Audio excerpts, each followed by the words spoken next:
There's a moment in every sport when greatness stops being exciting and becomes confusing. When a player performs so well, so consistently, that people struggle to understand how it's even possible. For basketball, that moment happened when Michael Jordan entered his prime. From the outside, it looked simple: a superstar scorer who jumped higher, moved faster, and played harder than everyone else. But the truth behind Jordan's prime is far more complicated. His numbers don't just dominate, they rewrite what peak performance is supposed to look like. His impact isn't just historical, it's measurable in ways the modern game still hasn't caught up to. And the players who competed against him didn't just lose, they left the court questioning whether they had witnessed something entirely different from regular human ability. What most fans don't realize is that Jordan's prime wasn't just defined by scoring titles or highlight plays. It was a stretch of years where he simultaneously led the NBA in offense, defense, efficiency, consistency, and psychological dominance. A period so rare that the league hasn't seen a complete player like that before, or since. Today we're going deeper than the trophies, deeper than the championship narratives. We're breaking down what Michael Jordan's prime actually looked like when you strip away nostalgia and look only at the truth, the numbers, the matchups, the context, and the first-hand accounts from the players who tried to stop him. Because if you really want to know how good prime Michael Jordan was, you have to understand why even the greatest defenders, coaches, and analysts walked away saying they had never seen anything like him and never expect to again. Most NBA legends have a prime that lasts 2 or 3 years, a small window where their athletic gifts, confidence, and experience align perfectly. Michael Jordan didn't have a window. He had a decade, and that decade didn't look like any prime we've ever seen. It wasn't built on one strength or one skill. It was built on an accumulation of so many strengths that even Hall of Famers admitted privately that there was no real way to guard him. To understand just how unusual Jordan's prime was, you have to first understand the league he entered. The NBA of the mid-1980s was not built for guards to dominate. The rules allowed defenders to hand-check aggressively. Big men controlled the paint, and perimeter players were rarely efficient volume scorers. Guards were expected to set up the offense, feed the bigs, and maybe score in spurts, not carry an entire franchise on their backs. Jordan walked into that era and immediately bent all those expectations into something unrecognizable. As a rookie, he averaged over 28 points a game, with a level of athleticism the league had never seen. But that wasn't the real beginning of his prime. The real prime came when he realized that he couldn't just rely on physical ability. The scoring explosions, the effortless dunks, the breakaway speed, those were just tools. Jordan's true peak was when he learned to combine that explosive physical package with a level of skill and precision that made him unstoppable even on nights when the legs weren't there. This is why coaches of that era still say that scouting Michael Jordan was an exercise in futility. They would spend hours preparing for him. Double teams, traps, matchups, help rotations, even specific psychological strategies to frustrate him, and then watch him dismantle everything within the first 6 minutes. Jordan wasn't just talented, he was a problem-solving machine. Every defensive wrinkle he saw, he studied, analyzed, and countered. And once he solved it once, he never struggled with it again. The turning point into his full prime came in the late 80s.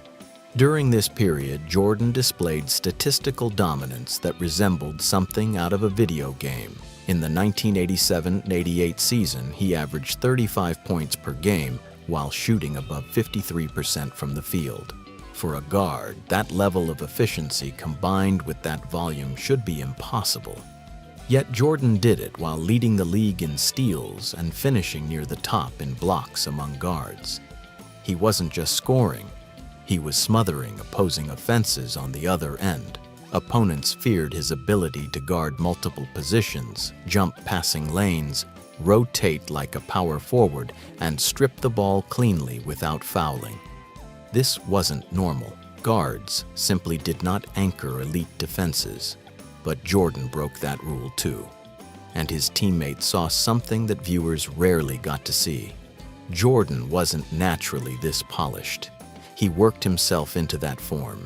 His competitive intensity, the one that became famous later, was already visible in practice.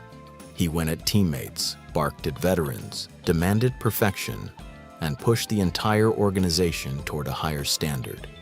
Most superstars try to dominate games. Jordan tried to dominate every minute he was on a basketball court. But what made this period fascinating was that Jordan's style evolved more quickly than anyone expected. Most players refine one new skill per offseason. Jordan refined entire offensive categories. He wasn't just adding counters, he was redesigning his game year after year. He developed the mid-post turnaround jumper when teams started loading the paint. He developed his footwork when defenses forced him into contested mid-range shots. He developed an unstoppable first step when teams tried to deny him the ball. He developed an elite free throw game when defenses became more physical. Everything he struggled with, he fixed. Everything he was good at, he perfected. Everything he perfected, he expanded. By the time Phil Jackson arrived, Jordan had already established himself as a relentless scorer. But Jackson recognized something deeper. Jordan wasn't just a scorer. He was capable of being the most efficient and disciplined scorer the league had ever seen. The triangle offense did not reduce Jordan's impact. It focused it. It channeled it. It allowed him to erase the few rushed shots he still had, forced him to trust his teammates more, and created a structure where Jordan's decision-making could shine. This period produced the most dangerous version of Jordan, a player who still had the athletic gifts of the late 80s, but now had a team system that sharpened his vision of the game.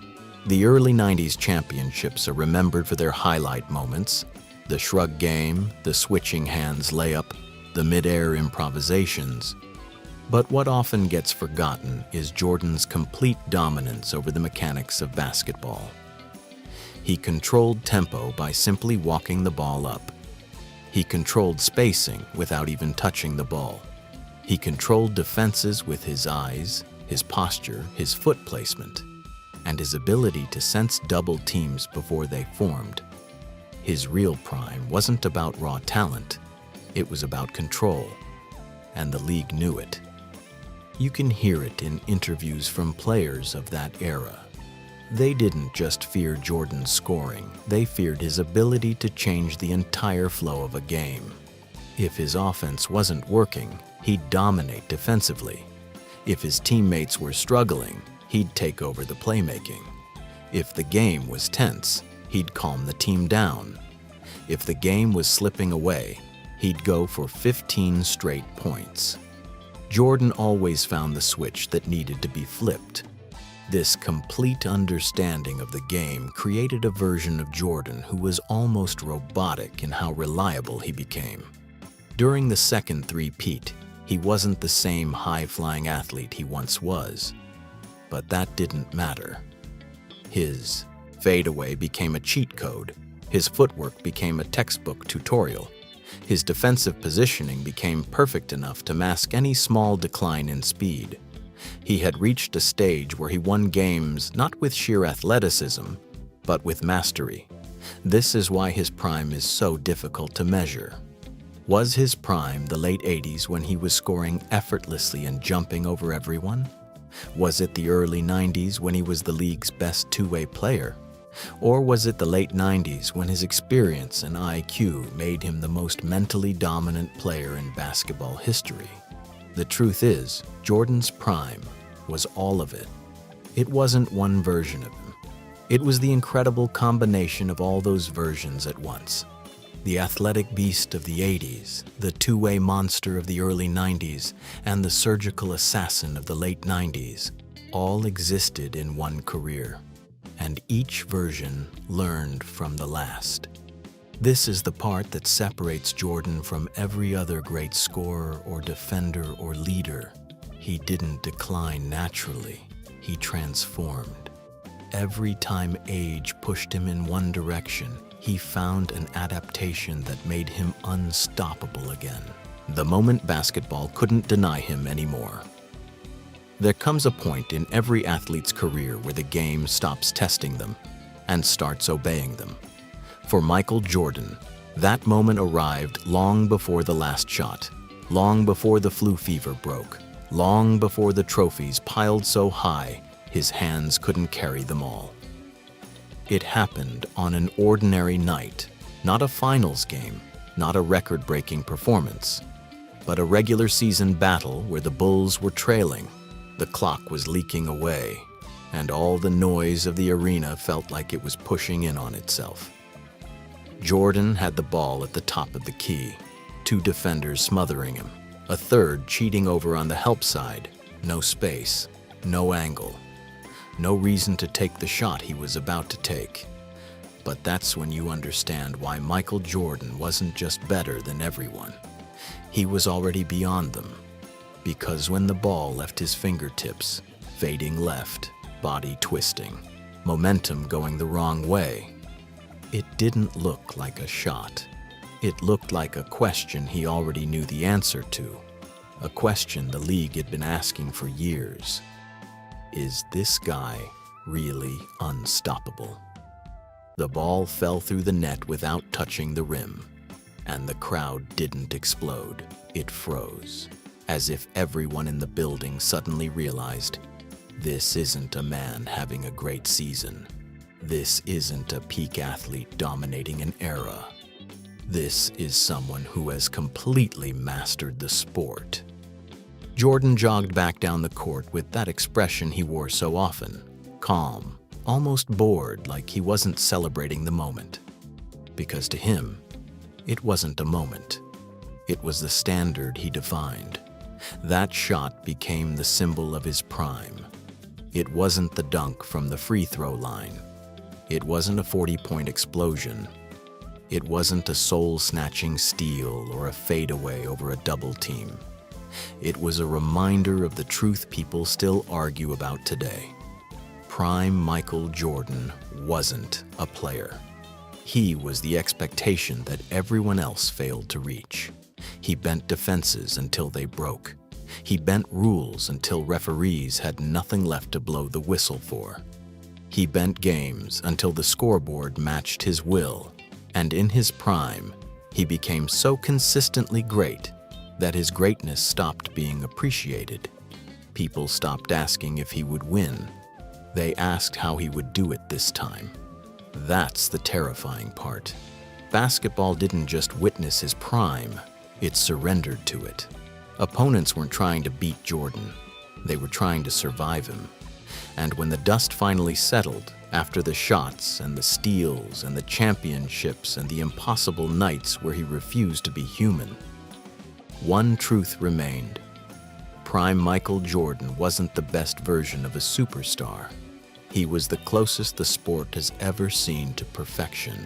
Not because he scored the most, not because he jumped the highest, not because he won 6 rings, but because in the moments that define careers, the moments where pressure cracks even the strongest players, Jordan stood still, calm, in control, and basketball itself had no choice but to bow. He lost a step. He built the best mid-range package the league has ever seen. He lost some lift. He perfected angles and footwork. Defenders got more physical. He became a master of drawing contact. Coaches schemed against him. He learned every counter. The league shifted styles. He remained dominant anyway. The result is that Jordan's prime is the closest thing basketball has ever seen to a complete player.